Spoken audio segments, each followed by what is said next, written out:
In this episode of OLR Connections, the Worshipful Master of the Ohio Lodge of Research, Worshipful Brother Michael Miller, continues his conversation with Right Worshipful Brother Chad Kopenski as they discuss a variety of topics, including traveling, the merits of ritual, and how the sausage is made. Alrighty, so I'm going to tell you, here's the thing that kind of boggles my mind about you, Michael Sure. Allen Miller. You have only been a Mason for just about 8 years. Yep. 8 years.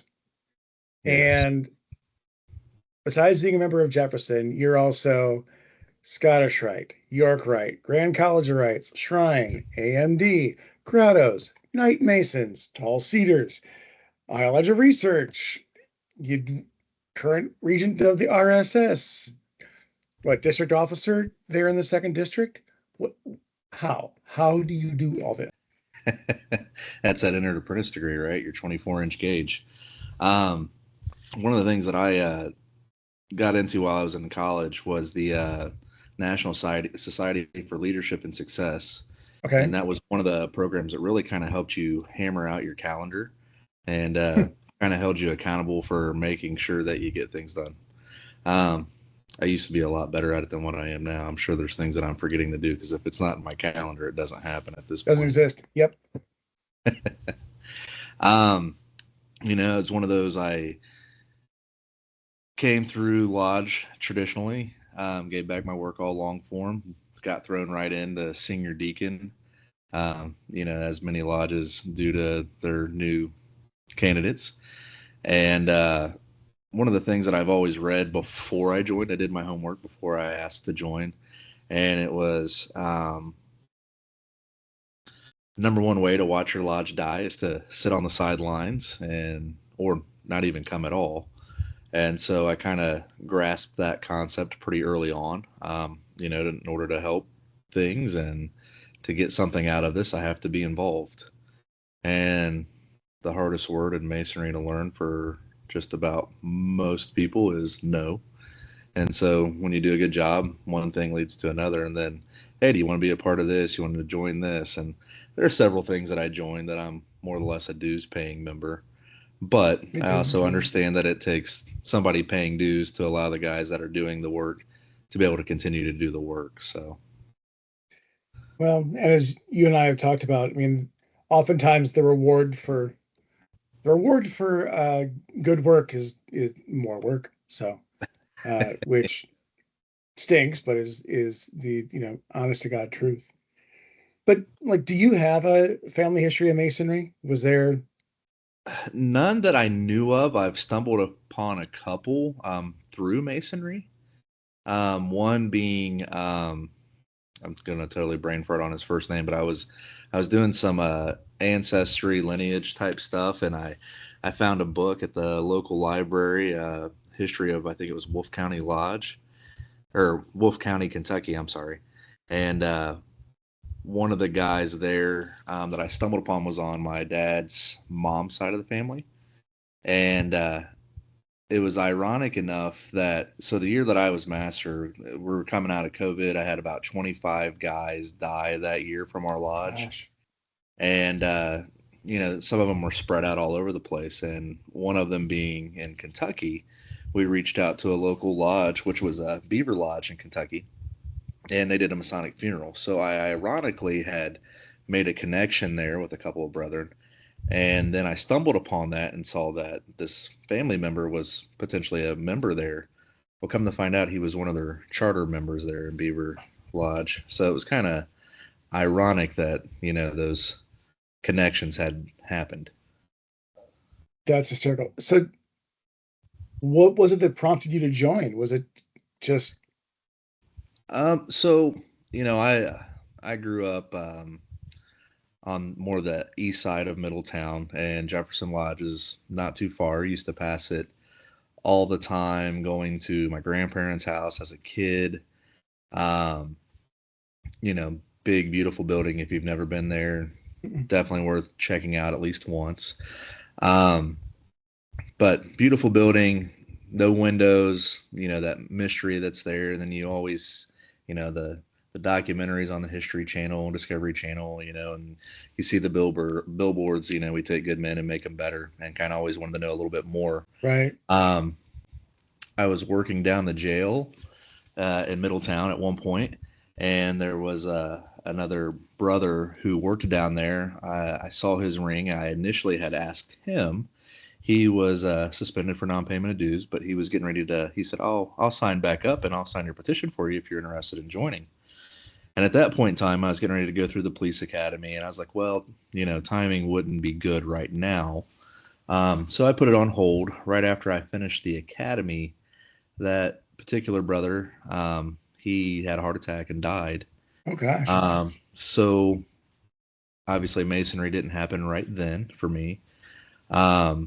I had met another brother who was my insurance agent, and I saw his ring, and I told him that particular story, and he kind of gave me bad information. He said, "Oh no, you have to be asked to be a mason." And I was like, "Oh, okay." So then I never thought anything else about it for a few years. Right. Had a career change, went back to school, got into healthcare. Now I'm a physical therapist assistant. At that time, I was working acute care and outpatient at the same time. Met a couple other brothers, saw their rings, kind of told them those stories, and then they were like, "Well, yeah, he completely told you wrong. We don't know why he would tell you that. You have to ask to join." And they were That's like, funny. and since I had, the same story from two completely different guys, I followed their advice. I sent an email to the lodge, and then the rest was history. So it's definitely an interesting story of timing. Well, yeah, and you're not there are plenty of people who have something similar where you have to be asked, and why they would tell you that is, Well, the only thing insane. that I can conclude on the reason that that particular brother told me misinformation, and there was a merger between a couple lodges, Lincoln and Verity. I'm not sure if he was Lincoln, Verity, but either way, one of those two lodges, they both merged back into Jefferson Lodge, and he was a part of that merger. And I don't know that that was the most cordial thing. Sometimes those things are rocky. You have people who want to merge, and you have people who don't want to merge. And so I'm assuming Right. he was one of those people who didn't. And so maybe that's why I got the bad advice. It still stinks. Yeah. But, hindsight, had I joined initially the first time that I had asked Brother Bowman in the jail, Lincoln Lodge was one of the ones that merged back into Jefferson. So, how would that have influenced my Masonic journey? Would that have been a positive one? Would it have been a negative one? Would I have found myself not coming back because of politics? You don't know. So I am definitely a firm believer of everything happens for a reason. We may not always understand Right. the reason, but You went through traditionally. I mean, and you keep coming back, obviously. So what is it? I guess what is it that keeps you coming around? Like, what is? um, well, so Brother Tim Carter is another one of those guys who gave me the advice that you get out of this what you put into it, and that I hate that, by the way, just so you know. duly noted. Do you really So think that's true? this is the only thing that I've been a part of where I feel like it has been. I've invested a lot in in careers and things like that, and clearly I'm not doing policing anymore. I'm in Right. healthcare. So masonry is one of those things where I've invested in, and I definitely feel like I've seen the reward. I'm definitely a better person than what I was than when I started. Um, Yeah, I guess my issue with it is that the assumption is that it's equal or exponential, or that somehow unbalanced, like it balances somehow. Yeah, because you get into you get out what you put into it. I, I think that's my issue, is that there's times I think there's times this has taken more from me than I probably was willing to give or able to give. And there's times it's definitely given back to me 7, 8, 20,000 fold of what I was doing. So I agree with I don't that. I know. mean, it's That's not a change machine, right? It's not put your dollar in and get your four quarters back immediately. I agree with you in that extent. Some of the lessons or some of the things that you get back, you may not even know that you received them right until years after the fact. Whether it's investing in a new, a new newly raised mason or whatever, you don't know who that new mason may one day be. He may one day be the grand master, but because you took a few minutes to work with him on his proficiency to get him through, you may not receive that reward right away. So I understand. We all, I think, get into masonry for selfish reasons. you think Whether so? I think so. Sometimes it's I want to get into helping out with charity. I want to be a better person. I want to be in a leadership position. I want to, whatever it is. I want to know the secrets. I want to learn up the history, whatever. I think it's initially what we all do. I think those of us who have been around long enough are very well rounded. So when a new Mason comes in, I think it's important to, and I'm going to go down tangents because I'm like that, We're good. um, but you bring a new Mason in, and if you can help them get what they're initially seeking out of it, chances are that the brother that you partner them with, or that mentors them, or is their master craftsman, is probably well rounded enough to where that brother is going to pick up some other traits and get into other things and become more well rounded too. So, not really sure exactly where I was going with that, but Well, I mean, what we were talking about was the idea that, you get into it, you get out of yeah, it, what you put into it. Um, and I think where you were going was this idea of, I don't think we all join. We have no idea what we're joining. Let's be honest. no, I think once you've been around a while, you forget what it's like coming in as a candidate, and you don't know what's going to happen there. You don't know what you're joining. You don't know what it looks like 5, 6, 7, 8 years from now. You have no clue. So no, I agree, and that's honestly, the EA is probably my favorite degree. Don't get me wrong, the raisings and stuff are important, and metalcraft for but me. but the EA, it's like you said, it's their first initiatic experience. They have no clue what they're getting into, so that's your best opportunity on the other side of the door to leave an impression that keeps a guy coming back. And I had such a good experience. I was nervous. I mean, I remember being very nervous. My hands were sweaty all through dinner. We have a dinner beforehand, Mhm. and a couple of the guys, sitting, older guys sitting at the table, and they're like, one thing, regardless of what happens tonight, when you come out of this, they're going to call you something different. And I'm like, yeah, Yeah. brother. And I'm like, oh, I'm like, okay. And they're like, everything that you're doing is the same thing that hundreds and thousands of guys have done before you. So there's nothing to be nervous about. And I'm like, okay. So that kind of put me a little bit at ease until they blindfolded me. But, that's a different story. I'm going to ask you a question, but I'm going to start off answering my own question because I feel like it.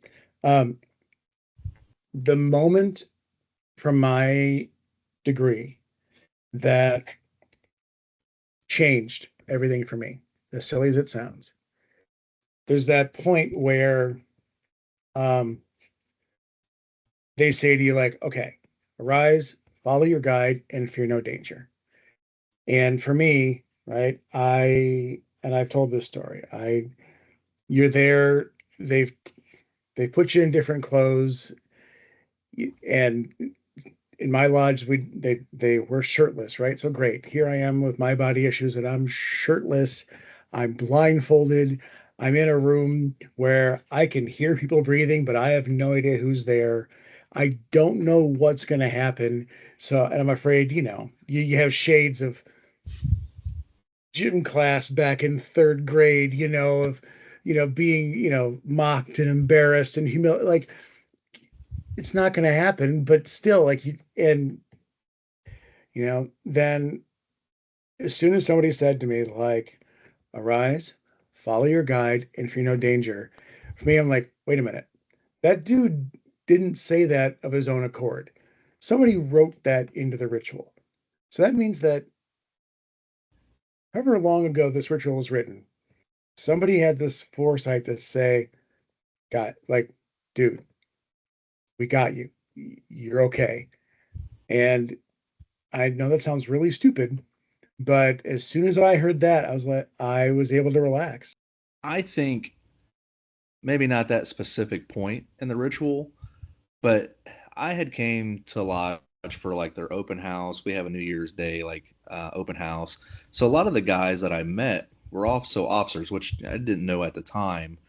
But coming through, hearing the voices and recognizing the voices, I think definitely brought a little bit more comfort. Um, and then my favorite thing to give still to this day is the apron lecture. And at that time, we had a worshipful brother, Kenny Rogers, who's now since passed. He was in his 90s, I think, at the time. Um, he gave that apron lecture, and that was just the most like relaxing, like an exciting thing, like all at the same time. It was just like it was, it's hard to explain. Kenny's one of those guys. He'd been doing it for I don't know how. I'm sure he was a 50+ year Mason, if not longer. It was just such a ornate experience right there. There's something about that. In one of uh, one of my lodges, there's a guy who's been doing that apron lecture for 30 years, and there's something. It's like Grandpa getting out the family, you know, knife set to carve the turkey on Thanksgiving. It's like, oh, this is this is home. This is comfortable. Like, yeah, I remember when he did this for me. Like, there's something. That's our thing. That's what separates us. That's what makes us different. That's the one thing outside of the square and compasses. That's one of those things that identifies us. I'd asked you sort of that moment that really like meant something to you during the ritual, like, or that moment that even now when you think about it, like, okay, I'm helping confer this degree. This is the moment that means the most to me. I want to make sure that this guy gets this experience in this moment. Is there a point like that in the degrees for you? It's that apron lecture. Really? It is. I mean, the charges and stuff I think are also good too. I mean, I there's so much in our ritual, and trying to decipher what the people who wrote it truly intended for us to get out of it. That's an ongoing thing, right? Like I don't know anybody that can sit down and tell you every single detail about the ritual and why we do what, right? The other hard part is that you've traveled a lot. I mean, you've traveled a lot around your district and around. Um, you see things at other lodges, and you're like, "Wait, you guys do what now?" And I cannot tell you the number of things that I've either stolen or kept in the back of my mind. And like, hey, there's a lodge that does this. You know, it's it's amazing the stuff that you see. It really is. And so that's one of the things. Um, so Jefferson Lodge, because of how busy we are, we're usually pretty good at ritual. Our ritual is pretty solid. Um, but there's a lot of things that other lodges do really well, and it may not be ritual, whether it's the community involvement, the fellowship. And so seeing a lot of that in my travels, um, putting some bugs in different people's ears, we've gotten some different things that have, happened over the years. We had a couple guys pick up and do a chili cook-off, and our Worshipful Master this year, had to get together at one of the bowling alleys, and just trying to get some fellowship and stuff going too. So trying to, what am I trying to say here? Trying to become more well-rounded instead of, a lodge that's just known for ritual. One of the things when I first joined, there was a lot of information that I wasn't told. It wasn't really spoon-fed right. I didn't know that the code was a thing, bylaws were a thing. I didn't know that you could necessarily travel outside to other lodges. There was so much information that I don't know that I necessarily got told, and if I did, I certainly didn't remember it. And I was one of those guys like Jim Hall who stumbled upon the Royal Schofield Society when it first got released and got into it a little bit. I'm pretty I sure. don't remember your story. We'll Well, get there in a second, but okay. or now, whichever you want to do, wherever you're Well, going with that. so but because of that though, I there was so much information that I had already done the code courses online, so the first section wasn't anything necessarily new, but the encouragement to travel to lodges within your district and the Masonic literature and the reflections and all those things that are a part of that first section, I was like, oh my gosh, this is great. Like you're always told, and well, don't always believe what you read on the internet. Stay away from that stuff. Let your, initiate experience be organic. Don't try to look ahead for future degrees. But in that same note, if there's all kinds of Masonic literature out there, so you don't know what is good and what's not. And so to have that defined list that you could pick from initially was really nice.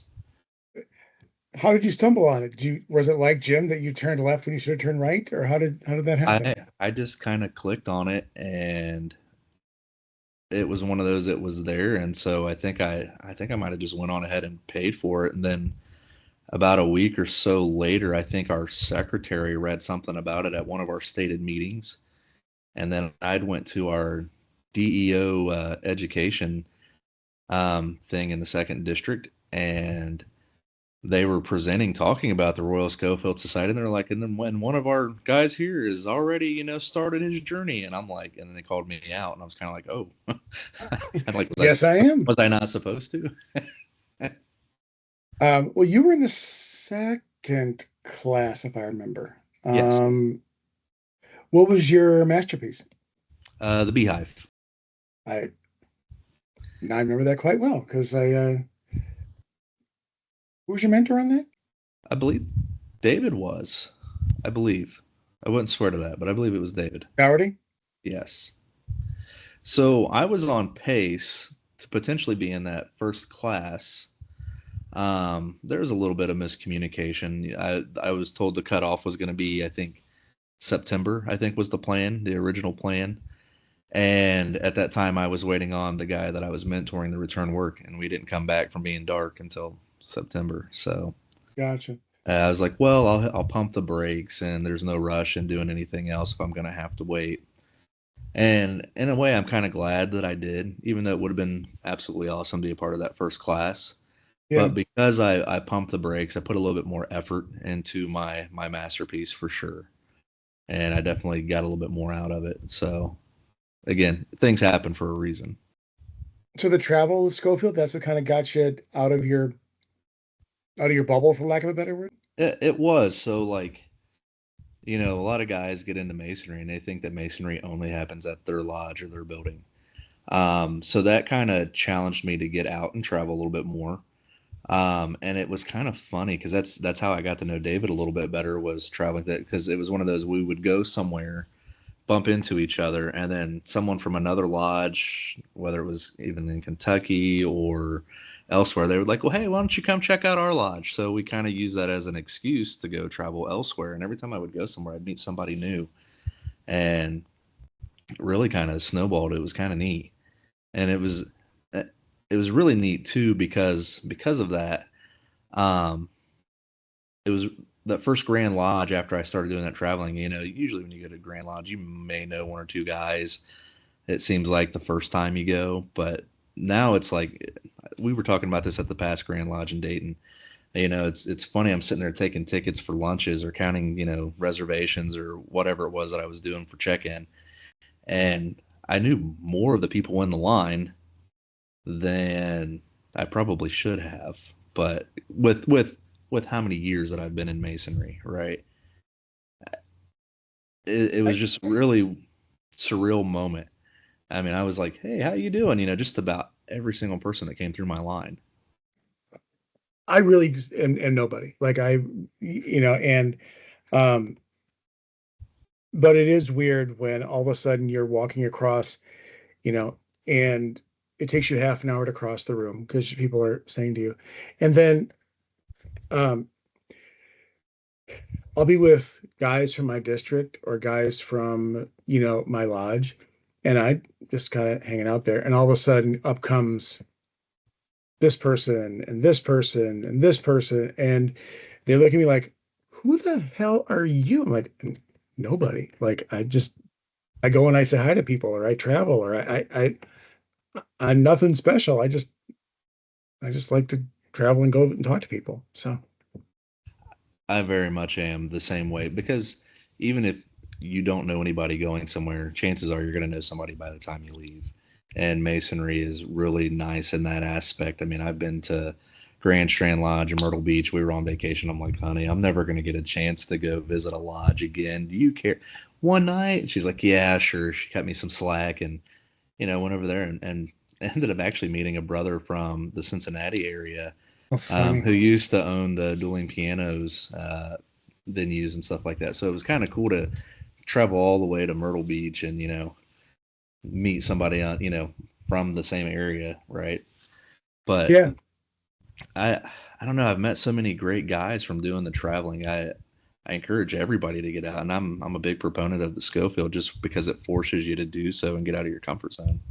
you may not know anybody going in, but you sure meet some great people coming out. So Well, and I know I definitely seem like the more quiet guy in the room, and kind of like what Jason Richard was saying last time that we were all on a meeting is that sometimes I'm just kind of happy to be in the room.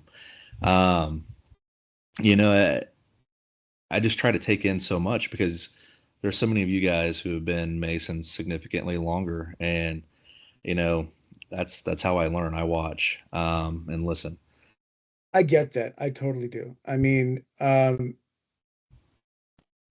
think there's a certain amount of imposter syndrome that happens in masonry. You know, I'm there. you're there. Well, it's like you said, because I've traveled enough, and I've always made it a point to go talk to whoever. And when you're out and about, like we had a table lodge at Vandalia last night, and I'm sitting there, chatting it up with the Grand Master and the Deputy Grand Master, but I've gotten to know them from the different events that the district does and stuff. So, I've been fortunate to be in different positions where I've had those opportunities. But those guys are all Masons. They're all very much on the level. Yes, they hold an office and they are subservient leadership to Freemasonry in Ohio, right? And that's part of why they travel is because they're there for us. And so looking at it from that perspective, they're a lot easier to approach. You did also travel with us for the Midwest Conference to Canton and to Minnesota. How were those experiences? Man, those were awesome. I really loved Canton. I mean, that was such a cool building the first night, just to go and wander around. I absolutely love that, just to kind of scavenger hunt for some towels, I think is what it was. But it was such a cool experience because so when I did my travels for Schofield Society, you meet a lot of different guys, and a lot of different guys have different opinions on how masonry should be, and what it should be. And of course, if you read any old literature, that's the same discussion that's been happening for a couple For hundred years. 200 and some years. Yep. But there's some guys that are like, well, masonry should be solely education based, and if you want to be in a fraternal organization or part of masonry that is in the charity, then you should go get into a lodge that does just charity or a lodge that does just education. And I kind of beg to differ because I'm one of those people who happens to be, I think, very well rounded. I find myself in a little bit of everything, as you noted earlier. Um, and so it was kind of nice, though, to come to Canton for that Midwest conference because although I am very much obviously into the education stuff, I definitely see the value in that. Um, there's a lot of guys that were very well rounded as well, and that was also their first experience. And then to get to meet some of the guys from Missouri, and having cigars and stuff afterwards, just I will say that one thing I've learned from you is just to be better at listening, even though I do tend to talk a lot. So, well, you're a um, pretty cool guy though. what? You're a knowledgeable guy. You have a lot of experiences that other people have not even tried to attempt to have, right? And some of those experiences that you've had with doing the, being the president for the Midwest Conference and things like that, You're a plethora of knowledge. Oh, I don't know if that's it. Thank you. It's I don't know experience. if It's experience. And um you know how the sausage is made. in certain areas, yes, but And you still like sausage because you keep coming back too. I I know do. I'm using your own metaphors there with you. Yeah, my own analogy that I tell everybody, you know, and it's true. Like, once you know the sausage is made, either you become vegetarian or you want sausage at every meal, or the third option is you want the best sausage, like the most gourmet sausage ever. And I would say that one of the weirdest things that has happened to me in masonry um, is having people listen when I speak. But all of a sudden you start talking and people go, well, hold on. Like, why the hell are you listening? Like, maybe it's that imposter syndrome, but um, I don't know that any of us really know our own value or our own impact. So hold on But just a that quick that's second. that's that's Oh, a way to be go ahead. humble. I was gonna say that's a way to be humble though. If if you came off to people like you need to be quiet, you need to listen to what I'm saying, then people probably wouldn't like you the same way, right? And the outcome of whatever you're trying to say would not be as important or it wouldn't be well heard. So being humble too, right? I would say I'm definitely gaining a confidence that I probably didn't have before.